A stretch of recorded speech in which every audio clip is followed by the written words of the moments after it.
오늘 말씀은 레위기 15장 19절부터 33절입니다. 설교 제목은 유출병에 담긴 하나님의 뜻입니다.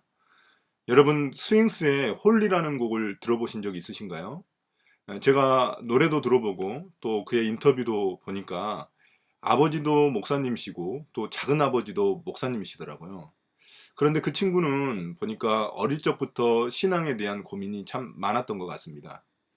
왜 그런 고민이 들었을까요? 저는 홀리라는 그런 제목에 그 답이 있다고 생각합니다. 여러분도 잘 알다시피 이 바닷가의 물은 3%의 소금이 있어서 짠맛을 유지하고 있습니다.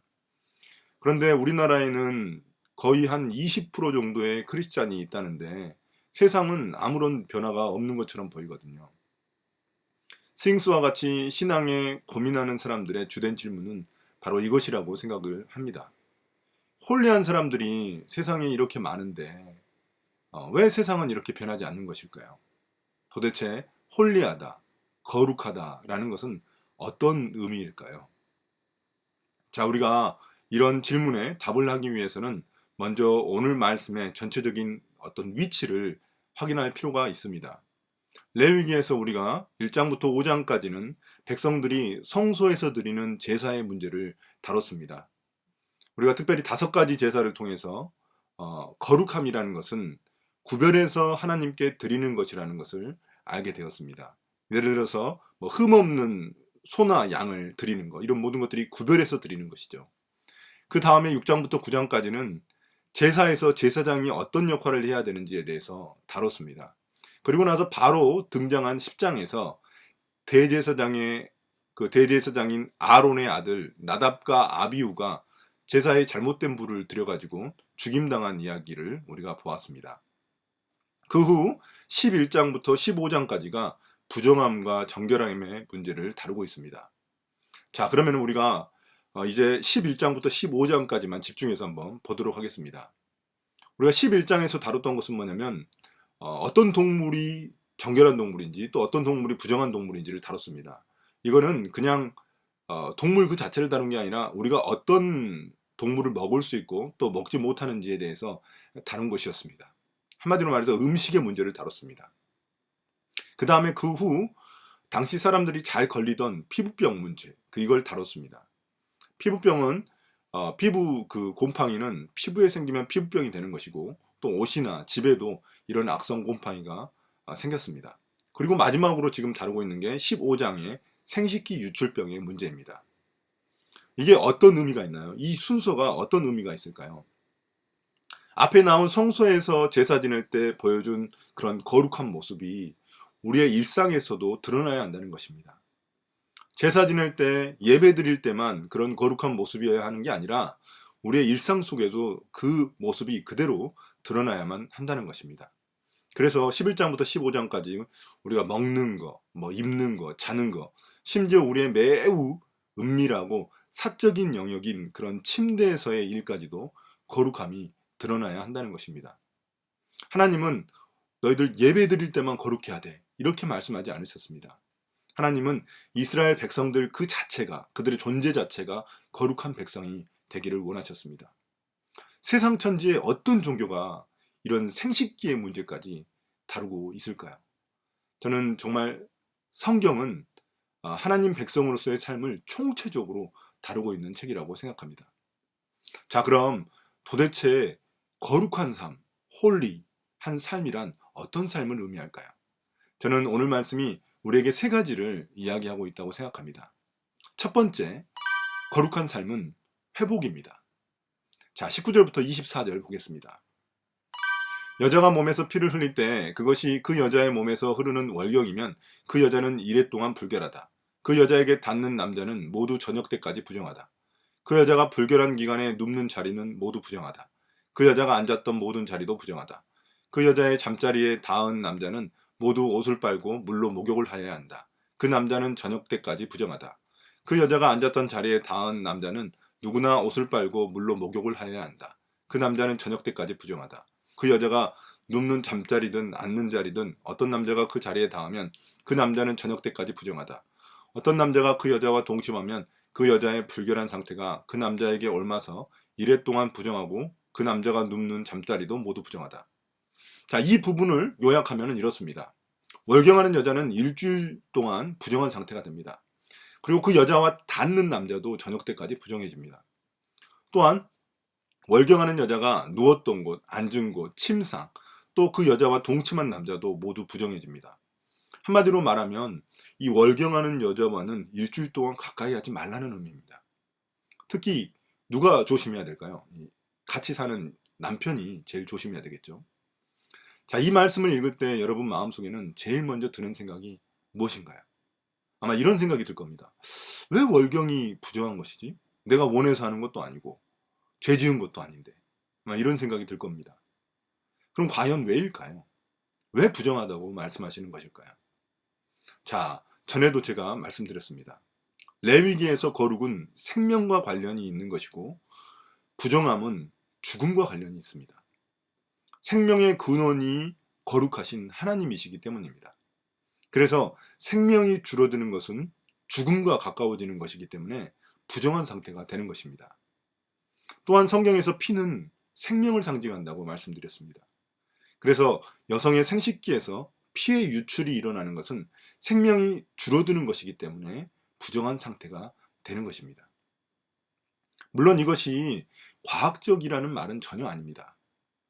만약에 이게 과학적이라고 하면은 우리가 현재 많이 받는 그런 헌혈 같은 거 하는 사람들은 싹 다 부정해줘야 되잖아요. 그거는 아닙니다.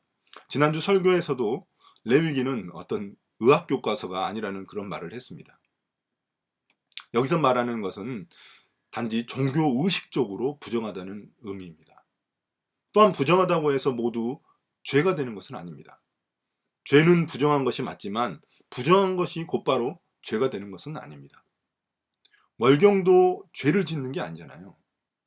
그렇지만 생명의 상징인 그 피를 많이 흘렸기 때문에 여기서는 부정하다고 보는 것입니다. 자, 그럼 하나님은 왜 이런 규정을 주셨을까요? 이건 여성에게 너무 가혹한 일 아닐까요? 월경을 내가 하고 싶어서 하는 것도 아닌데 하나님이 너무하신 거 아닐까요? 자, 그런데 우리가 조금만 더 깊이 생각해 보면 놀라운 사실을 발견하게 됩니다. 고대 사회에서 여성은 집안에서 아이를 돌봐야 되고 또 가사노동도 했어야 되고 또 심지어 어떤 농사 같은 것도 함께 도와줘야 하는 입장이었습니다. 그런데 이 월경 기간은 공식적으로 부정한 상태가 되기 때문에 아무것도 할 수 없게 되는 겁니다. 남편도 가까이 하면 안 되니까 정말 공식적으로 그 여성은 쉴 수가 있는 것입니다. 이처럼 여성에게 부정해지는 기간은 역설적으로 그들이 쉼을 갖는 그런 시간이 된 것입니다. 피를 많이 흘리니 육체적으로도 약해지고 또 면역력도 떨어지기 때문에 하나님은 여성을 쉬게 하신 것입니다. 요즘도 회사나 학교에서 생리 휴가를 주지만 하루나 이틀 정도밖에 주지 않는 것으로 알고 있습니다. 그런데 성경에 따르면 며칠이라고요? 일주일을 주는 것입니다. 얼마나 여성을 배려한 그런 말씀입니까? 얼마나 여성의 생명을 중시하고 보호해 주시려는 말씀입니까? 여러분, 우리가 한 가지 더 이유를 생각해 볼 수 있습니다. 어떤 여자가 월경하고 있는지 남자들이 알 수 있는 방법이 있을까요? 전혀 없죠. 이건 너무나 사적이고 은밀한 일이기 때문에 절대로 알 수가 없는 겁니다. 그래서 어떤 일들이 일어나는가요? 그래서 여성들은 남성들의 어떤 성폭력으로부터 보호받을 수 있었습니다. 그게 남편이든 또 누구든지 간에 부정한 기간에는 그 여성에게 접근할 수가 없는 거예요. 왜냐하면 그 월경한 여성에게 접근했다가 자신이 부정해지면은 자기가 누운 잠자리도 부정해지기 때문에 일상생활 자체를 제대로 할 수가 없게 됩니다. 일주일 동안 예배도 드릴 수 없고 사람도 제대로 만날 수 없는 그런 상태가 되어버리는 거예요. 아마도 그 중에 이제 남편이 아마 제일 조심해야 되겠죠. 그러니 이 말씀은 역설적으로 여성을 보호하는 그런 규정이 된 것입니다. 참 놀랍죠? 그럼 만약 의도적으로 월경 중인 여성과 동침하게 되면 어떻게 될까요? 그건 레위기 후반부에 이제 나오는 이야기지만 그런 경우에는 더 큰 대가를 치를 수밖에 없습니다. 하나님의 백성으로부터 끊어지는 그런 벌을 받게 됩니다. 이것은 거의 죽음을 의미하는 거거든요. 이 죽음을 피할 수 없게 된다는 의미입니다. 자, 여러분, 이런 내용을 들으니까 어떠신가요? 여성이 그냥 부정하게 된다고 해서 그게 뭐 안타깝고 뭐 그런 건가요? 아니죠. 그러니까 월경 중인 여성을 부정하다고 진단하는 그런 하나님의 진정한 목적은 뭐냐면 그 여성의 회복 또 여성의 보호에 있는 것이지 그 여성을 소외시키라는 여성을 소외시키고 부정하게 만들려고 하는 그런 의도가 아니라는 것입니다. 여성의 생명력이 회복되기를 바라시는 우리 하나님의 의도와 마음이 있다는 것입니다. 우리 하나님의 뜻이 얼마나 멋지지 않습니까? 자, 우리 주위를 둘러보면은 생명력을 잃어가는 많은 사람들을 보게 됩니다. 여러분, 경쟁에 치여서 사회에서 소외된 그런 청년들도 있고 또 갑질에 고통받는 사람들도 있고 삶이 고통스러워서 정말 자살할 수밖에 없는 그런 선택을 하는 사람들, 또 장애우를 둔 그런 가족들, 참 힘든 사람들이 많습니다. 어제 뉴스를 보니까 젊은 청년들 사이에서도 이 고독사가 늘어가고 있다고 합니다. 고독사한 한 청년의 그 메모를 보니까 그가 얼마나 끈질기게 살려고 했는지 그 흔적이 남아 있었다고 합니다. 취업 정보를 빼곡히 수첩에 적어놓았고 또 밥 잘 챙겨 먹기, 말 실수 줄이기 등 정말 열심히 살아보려고 하는 그런 노력의 흔적들이 있었다고 합니다. 그들이 바로 오늘 말씀처럼 자기 잘못도 아닌데 생명의 유출이 일어나고 있는 사람들이 아닐까요? 레위기는 이렇게 생명력을 잃어가는 사람들의 회복에 관심을 갖고 있는 책입니다. 그것이 바로 레위기 말씀의 근본 정신인 것입니다. 종교적으로 거룩해지기 위해 우리가 기도하고 말씀 보고 또 교회 열심히 다니는 것, 이게 거룩의 진면목이 아니라는 것입니다. 나의 생명뿐만이 아니라 내 주변의 생명에도 관심을 갖는 것, 그들의 회복을 위해 내가 작은 관심과 기도하고 또 도움을 주는 것, 이게 바로 거룩한 삶이라는 것입니다. 저는 우리 교회도 이런 사람들을 우리가 어떻게 도울 수 있을지 고민해 보면 좋겠습니다. 이처럼 거룩은 인간의 생명력이 회복되는 곳에서부터 시작됩니다. 그러므로 거룩의 근본 정신은 생명의 회복에 있습니다. 자, 두 번째, 거룩한 삶은 믿음입니다. 25절부터 27절 보겠습니다. 어떤 여자가 자기 몸이 월경기간이 아닌데도 여러 날 동안 줄곧 피를 흘리거나 월경기간이 끝났는데도 줄곧 피를 흘리면 피가 흐르는 그 기간 동안 그 여자는 부정하다. 몸이 불결할 때와 같이 이 기간에도 그 여자는 부정하다. 그 여자가 피를 흘리는 동안 눕는 잠자리는 모두 월경기간에 눕는 잠자리와 마찬가지로 부정하고 그 여자가 앉는 자리도 월경기간에 앉는 자리가 부정하듯이 모두 부정하다. 누구나 이런 것들에 닿으면 부정하다. 그는 옷을 빨고 물로 목욕을 하여야 한다. 그는 저녁 때까지 부정하다. 자, 이번에는 여성이 월경기간이 아닌데도 불구하고 피를 흘리는 하혈을 하는 경우입니다. 혈루증에 걸린 여성을 이야기하고 있는 것입니다. 이렇게 만성적으로 피를 쏟는 경우 그 사람은 피가 나오는 기간 동안 부정해집니다. 그래서 그 여성이 눕는 잠자리, 앉은 자리 모두 부정해집니다. 이것에 닿는 사람도 모두 부정해집니다. 좀 심각한 거죠. 요즘에는 이렇게 하혈을 해도 그것을 고칠 만한 병원들이 많이 있습니다. 또 도움받을 수 있는 보조기구들도 많이 있죠. 그런데 그 당시만 해도 그런 것들이 전혀 없었기 때문에 하혈하는 여성들은 정말 많은 큰 고통을 감당해야만 했습니다. 사람들에게도 수치와 조롱 또 소외의 대상이 되곤 했습니다. 이런 여성들은 어떻게 하면 이런 부정함에서 벗어날 수 있을까요? 자, 28절부터 30절입니다. 그러나 흐르던 피가 먹고 나서도 정하게 되려면 그 여자는 이래 동안 기다려야 한다. 그런 다음에야 정하게 된다. 여드레째 되는 날에 그 여자는 산비둘기 2마리나 집비둘기 새끼 2마리를 회막 어기에 제사장에게로 가져와야 한다. 그러면 제사장은 그것들을 받아서 하나는 속죄제로 드리고 나머지 하나는 번제로 드린다. 제사장은 그렇게 함으로써 그 여자가 피를 흘려 부정하게 된 것을 주 앞에서 속하여 준다. 자, 간단히 요약하자면 먼저 피의 유출이 멈추면 일주일 동안 기다렸다가 8일째 되는 날에 비둘기 2마리를 잡습니다. 한 마리는 속죄제로 드리고 다른 한 마리는 번제로 드리면 됩니다. 레위기에 따르면 거룩함에도 등급이 있고 또 부정함에도 등급이 있습니다. 자, 레위기에 우리가 성소를 보면 지성소가 가장 거룩한 것이고 그 다음에 성소, 그 다음에 바깥들 뭐 이런 식으로 거룩의 등급이 있잖아요. 그런 것처럼 이 부정함에도 등급이 있다는 것입니다. 약간 부정한 상태, 그런 경우에는 목욕하고 하루만 지나면 이 부정함이 그냥 자동적으로 사라집니다. 근데 조금 더 심각한 부정이 일어날 때에는 옷을 빨고 목욕하고 또 하루만 지나면 부정함이 사라집니다. 그런데 가장 심각한 때는 어떻게 되냐면 옷을 빨고 목욕도 해야 되고 심지어 제사까지 드려야 합니다.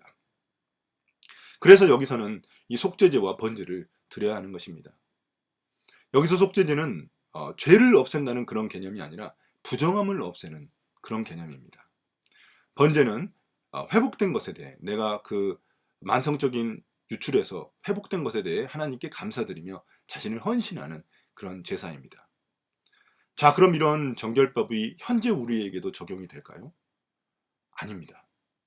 자, 성경에 보면은 12년 동안 혈류증을 앓던 그런 여인이 등장합니다. 자, 마가복음 5장 25절부터 34절 보겠습니다. 그런데 12해 동안 혈류증을 앓아온 여자가 있었다. 여러 의사에게 보이면서 고생도 많이 하고 재산도 다 없앴으나 아무 효력이 없었고 상태는 더 악화되었다.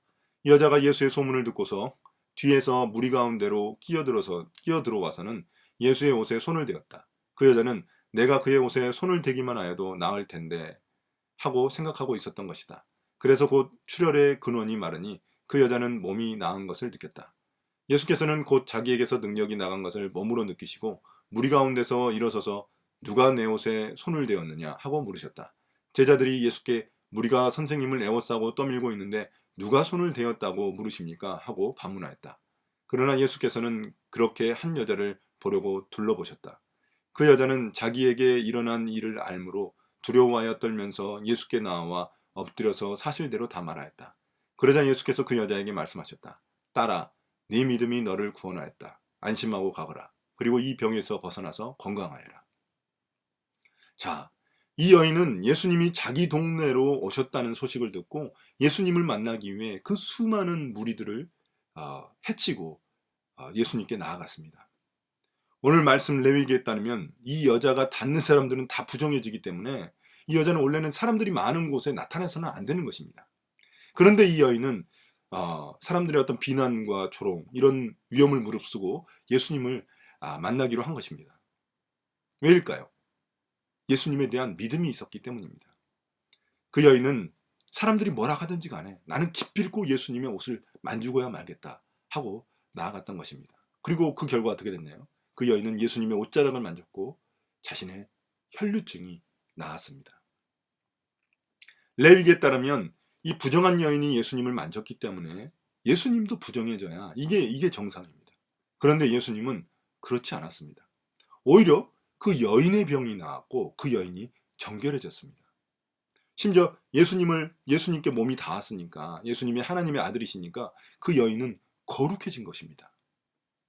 예수님은 부정한 혈류증 여인만 성경에서 만나신 것이 아닙니다. 예수님은 부정한 사람으로 그 당시 인식되던 세리나 창녀들과도 함께 하셨고 또한 그들과 식사도 하셨습니다. 부정한 자로 인식되어 동네 바깥에 격리되어 있었던 문둥병자들에게도 손을 내미셨습니다.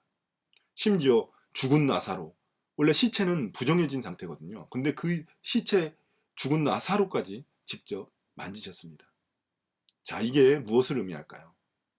접촉을 통해 부정함이 예수님께 전염되는 것이 아니라 오히려 예수님의 거룩함이 부정한 곳에 전달되었다는 것입니다. 거룩함이 부정함에게 전염을 시켰다는 것입니다. 예수님의 거룩함의 능력이 나타나 부정함을 완전히 빨아들이고 흡수해버린 것입니다. 예수님 때문에 이제 더 이상 육체적으로 부정해지는 시대는 끝이 났습니다. 이제 부정함은 이런 육체의 문제가 아니라 마음의 문제이고 죄의 문제가 된 것입니다.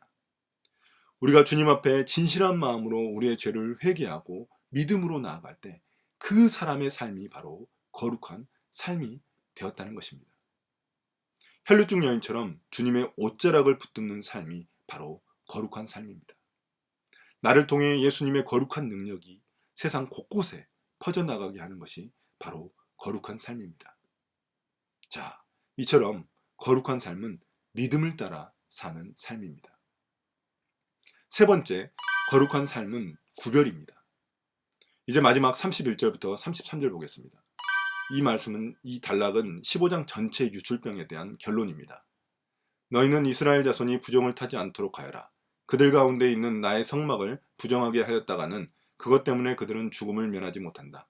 위에서 말한 것은 남자가 성기에서 고름을 흘리거나 정액을 흘려서 부정하게 되었을 때 지킬 규례로서 몸이 월경 상태에 있는 여자와 부정한 것을 흘리는 남녀와 그리고 월경 상태에 있는 여자와 동침하는 남자가 지켜야 할 규례이다.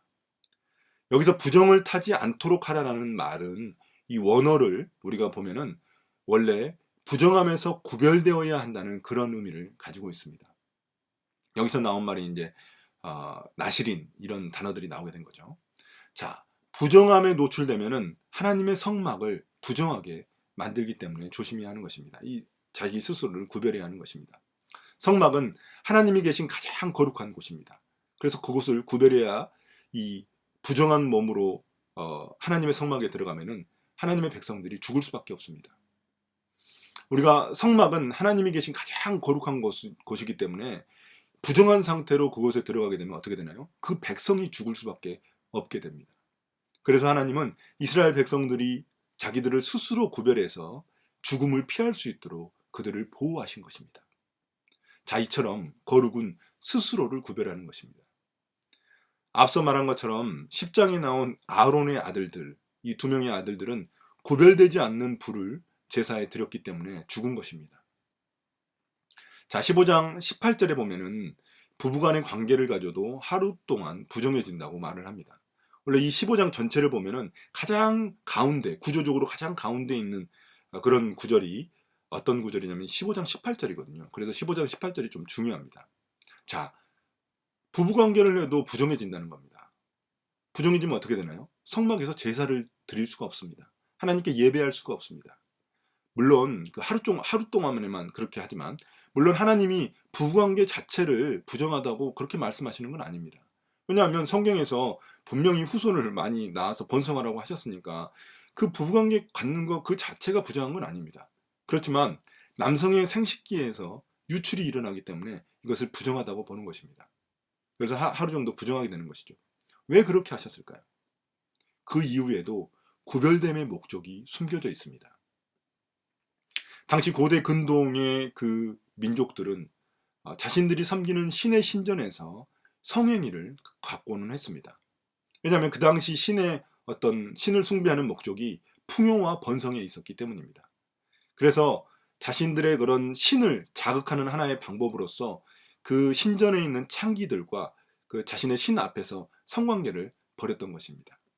그러면은 이제 신이 좋아할 거라고 생각했던 거죠. 그래서 이제 풍요와 번성을 줄 것이라고 생각을 했습니다. 그런데 하나님은 이렇게 레위기의 남녀 이 부부간의 관계조차도 이 예배를 부부관계를 가지면은 부정해져 가지고 예배를 드릴 수 없게끔 함으로 말미암아 이런 그 이스라엘을 둘러싼 음란한 문화 속에서 이스라엘 백성들만큼은 구별되기를 바라셨던 것입니다. 그러니까 하나님의 성막에서 이런 일들이 이런 풍요제의들이 이런 다산 의식들이 절대로 일어나지 않도록 철저히 방지하신 것입니다. 자, 우리가 이런 말씀을 한번 우리의 큐티의 삶에 적용해 볼까요? 많은 사람들이 큐티를 하고 싶어 하고 매일마다 하려고 노력하지만 실패할 때가 참 많습니다. 왜 그럴까요? 그 이유는 저는 이렇게 생각합니다. 자신들의 시간과 장소, 마음을 구별하지 않기 때문입니다. 큐티의 뜻이 뭔가요? quiet time입니다. 이것의 줄임말인데 이 말은 어떤 의미인가요? 조용한 시간을 따로 떼어내야 되고 장소도 조용한 곳을 정해야 되고 우리의 마음도 우리의 복잡하고 시끄러운 마음도 정말 그 우리의 마음을 따로 떼가지고 하나님의 말씀을 묵상하는 데 집중해야 한다는 것입니다. 자, 우리가 주일 예배를 드리는 것도 마찬가지입니다. 우리의 일주일 시간이 주어졌는데 그 중에 딱 하루 주일을 우리가 그 시간을 떼가지고 하나님께 구별해서 드리는 것, 이것이 바로 거룩한 삶이라는 것입니다. 자, 오늘 말씀을 마무리하겠습니다. 주님은 오늘 말씀을 통해서 우리에게 거룩한 삶을 도전하십니다. 이 정결법이라는 것이 레위기의 정결법이라는 것이 결국에는 이스라엘 백성들이 정말 거룩한 삶을 살아가기를 원하셨던 것처럼 우리에게도 그 거룩한 삶을 도전하고 계시다는 것입니다. 거룩한 삶은 제가 뭐라고 했습니까? 회복이며 믿음이고 구별이라고 말씀드렸습니다. 스윙스가 그 래퍼 스윙스가 궁금해하던 홀리는 단지 기도 많이 하고 예배 잘 드리고 교회 열심히 다니는 게 아닙니다. 그런다고 해서 세상이 변하는 건 아니죠. 우리의 먹고 입고 자는 그런 일상에서부터 우리가 생명을 중시하고 생명에 관심을 가지고 또한 믿음으로 주님께 나아가고 또한 세상과 구별된 삶을 드리는 것, 세상의 그런 풍조에 물들지 않는 것, 이런 것들이 바로 거룩한 삶이라는 것입니다. 저는 저와 우리 다카포 식구들 모두 그런 거룩한 삶을 살아가기를 예수님의 이름으로 축복합니다. 오늘 말씀을 마치겠습니다. 감사합니다.